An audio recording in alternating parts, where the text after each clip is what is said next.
मुंगेरी लाल के हसीन सपने कहावत आपने सुनी होगी। मुंगेरी लाल कौन थे और उनकी जो रिपोर्ट थी उसका हश्र क्या हुआ। पिछड़े और अति पिछड़ों की राजनीति की जो बात की जाती है बिहार में, भारत में अभी लोकसभा चुनाव होना है तो हर कोई के गले में बस एक ही जाप है, वो है पिछड़ा, अति पिछड़ा। इन जातियों को अपने पाले में लाओ तो उन जातियों को अपने पाले में लाओ।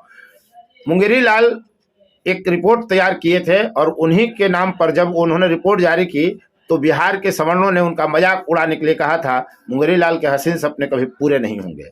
लेकिन उसका इम्पैक्ट क्या पड़ा और बिहार के संदर्भ में मुंगेरी लाल ने जो रिपोर्ट जारी की उसको आगे ले जाकर राजनीतिक दलों ने क्या किया, कांग्रेस कैसे पिछड़ों और अति पिछड़ों की वर्तमान स्थिति के लिए जिम्मेदार है, सब कुछ कलई खोल कर रख दिया है। राज्य अति पिछड़ा आयोग के सदस्य अरविंद निषाद ने, वो जाति से निषाद हैं यानी मल्लाह हैं, जदयू के तरफ से वो राज्य अति पिछड़ा आयोग के सदस्य हैं, जदयू के नेता हैं। जदयू अभी महागठबंधन की सरकार में बिहार में है, राजद साथ है, कांग्रेस साथ है। और उन्होंने जो बातें कही बिहार में जातीय सर्वेक्षण और अति पिछड़ों की स्थिति पर जब सेमिनार का आयोजन किया गया बिहार के औरंगाबाद जिला में दाऊद नगर में चंद्रवंशी चेतना मंच के द्वारा, निशांत राज के द्वारा, तो उन्होंने कलई खोल कर रख दी। और उन्होंने जो बातें कही आप सुनिए तो आपके दिमाग के तार झन्ना जाएंगे कि क्या होता है पॉलिटिक्स। पिछड़े और अति पिछड़े के हित की बात करने वाले कहाँ खड़े हैं और वो कैसे पिछड़े अति पिछड़ों की राजनीति करते हुए उनको पीछे धकेलने का काम करते हैं। जो लोग आज दावा कर रहे हैं कि हमारे साथ जुड़िए, हम आपको ये दे देंगे, वो दे देंगे, बहुत आगे तक ले जाएंगे, तो उन्होंने वास्तव में किया क्या पिछड़ों अति पिछड़ों के लिए। कांग्रेस की सरकारें नहीं हैं बिहार में और केंद्र में, और तब मुंगेरी लाल दरोगा राय जब सीएम थे बिहार के तब की ये स्थिति रही है। तो पूरा वीडियो आप जरूर देखिए। आपसे अपील मैं करूंगा कि अरविंद निषाद का पूरा भाषण आप सुनिए और तब जातिवाद की राजनीति करने वालों को लेकर आपके मन में कई प्रश्न उठेंगे और उन प्रश्नों का जवाब आप ढूंढिए अपने आसपास के नेताओं से, क्या वो देने में सक्षम हैं, चाहे वो राजद के नेता हो, जदयू के नेता हो, कांग्रेस के नेता हो, वामपंथी दलों के नेता हो, एवं भाजपा तक के नेताओं से जो पिछड़ों की राजनीति की बात करते हैं जब आपसे, तो आप उनसे ये सवाल जरूर पूछिए। और वो सवाल आपके मन में तब पैदा होंगे जब आप अरविंद निषाद का पूरा वीडियो ये देखेंगे। आप देख रहे हैं फोर्थ व्यूज, राजनीतिक विमर्श का बहुत बड़ा मंच ये है जहां बारीक और बेबाक विश्लेषण किया जाता है पूरी तरह तटस्थता के साथ, न काहू से दोस्ती और न काहू से बैर की नीति अपनाते हुए हम इस प्लेटफॉर्म पर वीडियो जारी करते हैं। तो यदि अब तक आपने चैनल को सब्सक्राइब नहीं किया है तो चैनल को सब्सक्राइब कर लीजिए, शेयर लाइक कमेंट जरूर करिए और देखिए कि पिछड़े अति पिछड़ों के असली दुश्मन कौन है, कैसे उन्होंने दुश्मनी साधी और कैसे पीछे धकेलने की साजिश आगे बढ़ाने की बात करते हुए की जा रही है। बहुत ही माकूल विषय है। जब इस देश में पहली बार आरक्षण की व्यवस्था करने की बात आई, डॉक्टर भीमराव अंबेडकर साहब तो अनुसूचित जाति का जो उन्होंने एक सूची बनाई, उसको उन्होंने एक रूप दिया, आकार दिया, तो उसको उन्होंने अनुसूचित शब्द दिया। पिछड़ा वर्ग के लोगों को आरक्षण देने की बात आई तो संविधान में इस बाबत तो प्रावधान किए गए थे, लेकिन उसके लिए कोई उपाय नहीं हो रहा था। देश भर के पिछड़े वर्ग के लोग पंडित नेहरू और कांग्रेस पार्टी पर दबाव डालने लगे तो पंडित नेहरू ने काका कालेकर जो महाराष्ट्र के नेता थे, कांग्रेस पार्टी के प्रसिद्ध राजनेता थे, स्वतंत्रता सेनानी थे, वो भी बेमन से उन्होंने पिछड़ा वर्ग की स्थिति और अवस्था दोनों की जांच किया और उन्होंने रिपोर्ट दिया। उस रिपोर्ट को भी भारत सरकार ने नहीं माना। तब जाकर के बहुत आंदोलन के बाद मोरारजी देसाई की सरकार में बिहार के ही रहने वाले बिहार के पूर्व मुख्यमंत्री डॉक्टर बीपी मंडल साहब अध्यक्षता में एक आयोग बनाया और वह आयोग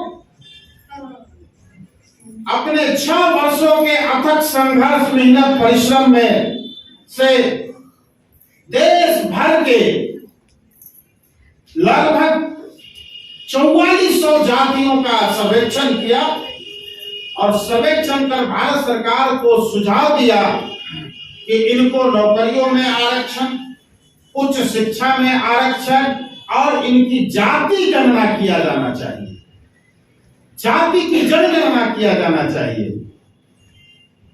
अंग्रेजों ने जो प्रत्येक 10 वर्षों पर जाति गणना का जो जनगणना का जो कार्यक्रम बनाया था, संविधान में कानून है कि हर 10 वर्षों पर भारत में जनगणना का कार्य होगा। इस देश में पेड़ पौधों की गिनती होती है, जानवरों की गिनती होती है। इस देश में निवास करने वाले विभिन्न धर्मों की गिनती होती है, उनकी संख्या क्या है।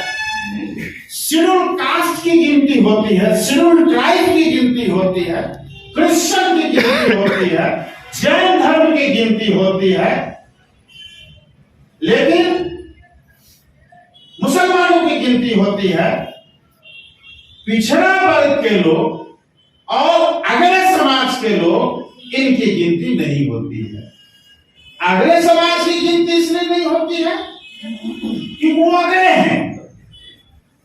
समाज के सभी प्रमुख स्थानों पर उनकी उपस्थिति है, हर विधा में उनकी पहुंच है। पिछड़े वर्ग के लोग जिनकी कहीं उपस्थिति नहीं थी, न नौकरियों में, न शासन प्रशासन में, न न्याय के कुर्सी पर, न मीडिया जगत में, न राजनीतिक हस्तक्षेप उचित था। काफी दबाव के बाद वीपी सिंह जी की सरकार में नौकरियों में तो आरक्षण मिला, लेकिन जाति जनगणना के सवाल पर फिर फिसड्डी हाथ लगा पिछड़े वर्ग के लोगों को। हर 10 साल पर जनगणना भारत सरकार कराती है। उसके बाद देश के कई राज्यों ने जाति गणना कराने का काम किया, लेकिन उसकी रिपोर्ट सार्वजनिक नहीं हो पाया। महाराष्ट्र में निकाय चुनाव के लिए, लेकिन मंडल कमीशन में भी एक बात और, मंडल कमीशन के चेयरमैन बीपी मंडल साहब थे, उसमें एक एला नायक मेंबर थे जो तत्कालीन सांसद थे। उन्होंने अपना एक सुझाव दिया उस आयोग में सदस्य के हैसियत से कि पिछड़े में जो अत्यंत पिछड़े हैं, जिनकी ज्यादा स्थिति खराब है, जिनकी शैक्षणिक स्थिति न के बराबर है, जमीन उनके पास नहीं है,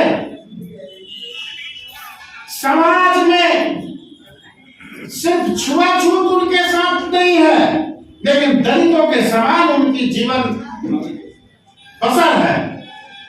जो पिछड़े में अति पिछड़े हैं, उनके लिए अलग से प्रावधान किया जाना चाहिए आरक्षण की इस व्यवस्था में, लेकिन उनके विचार को नहीं माना गया। उन्होंने नोट ऑफ डिसेंट देते हुए अपनी बात को पिछड़ा वर्ग आयोग में रखने का काम किया। आज वर्तमान परिस्थिति में 2017 में भारत की सरकार ने एक कमीशन का गठन किया, justice Rohini commission. Justice Rohini जो दिल्ली उच्च न्यायालय की मुख्य न्यायाधीश थी, उनकी अध्यक्षता में भारत सरकार ने देश भर के पिछड़े वर्ग के लोगों की, अत्यंत पिछड़े वर्ग के लोगों की स्थिति जानने के लिए, पिछड़ों में जो ज्यादा गरीब हैं,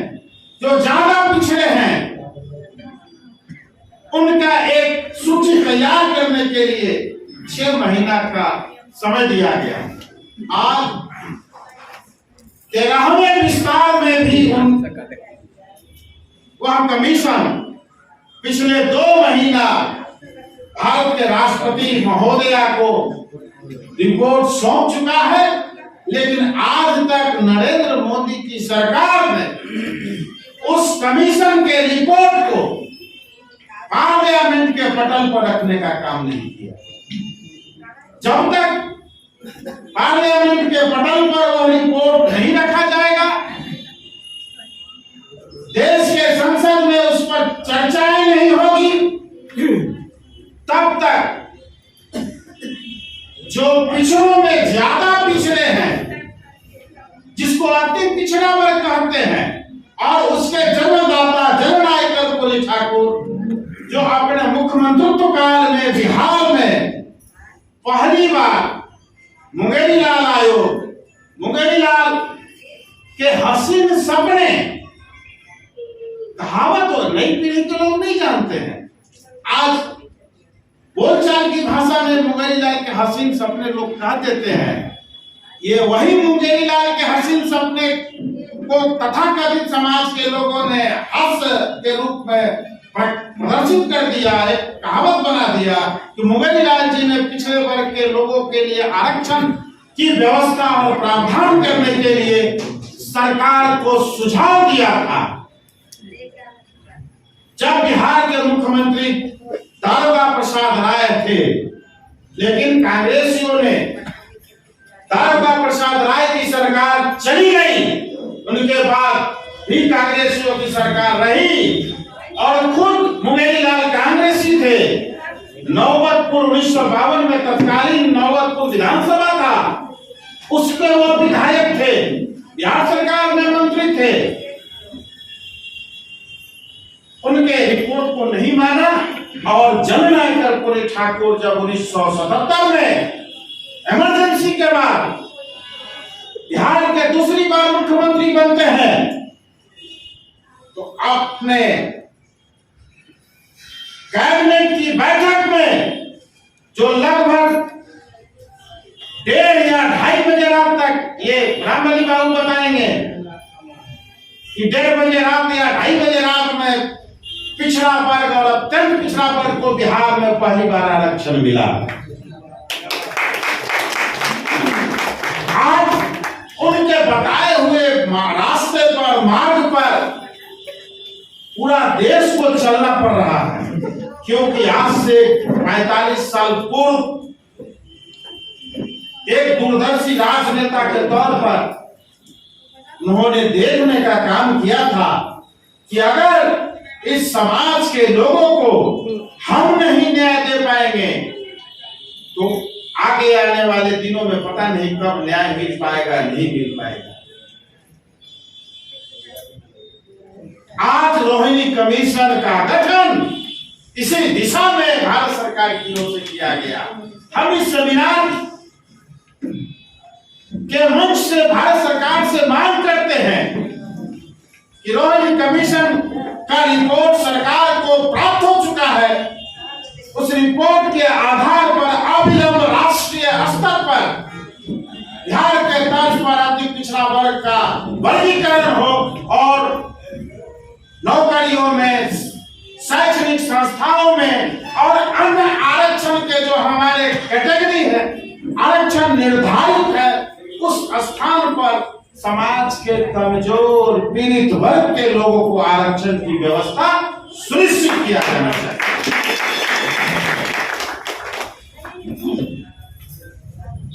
अभी मैं जिस आयोग का सदस्य हूं, डेडिकेटेड कमीशन, सुप्रीम कोर्ट ने इसको कहा और निर्देश दिया महाराष्ट्र सरकार को, बिहार सरकार को, मध्य प्रदेश सरकार को कि जब तक इन राज्यों में डेडिकेटेड कमीशन का गठन कर समाज के कमजोर वर्ग के लोग, वैसी जातियां जिनका पंचायत के चुनाव में, निकाय के चुनाव में प्रतिनिधित्व नहीं हो पाता है, उनको संविधान जो मूलभूत अधिकार प्रदान करता है उसके आधार पर निकाय चुनाव में इनको आरक्षण सुनिश्चित करने के लिए एक समर्पित आयोग, डेडिकेटेड कमीशन का गठन करिए और चुनाव कराइए।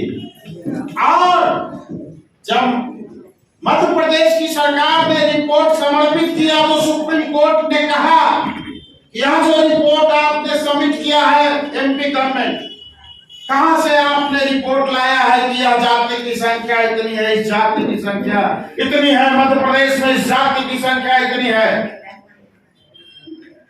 वो आंकड़ा प्रस्तुत तो नहीं कर पाए।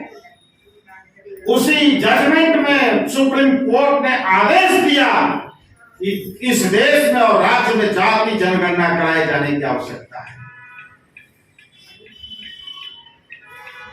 भारतीय जनता पार्टी के संसदीय समिति के एक सांसद गणेश पटेल जो मध्य प्रदेश के रहने वाले हैं, पार्लियामेंट की ओर से उनको पिछड़ा वर्ग समिति का चेयरमैन बनाया गया।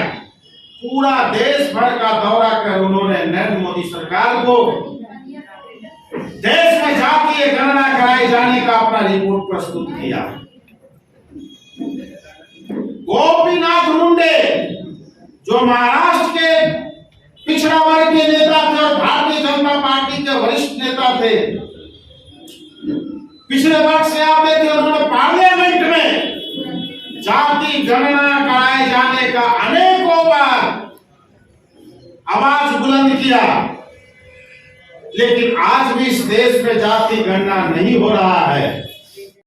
फोर्थ व्यूज, चौथा विचार, बाकी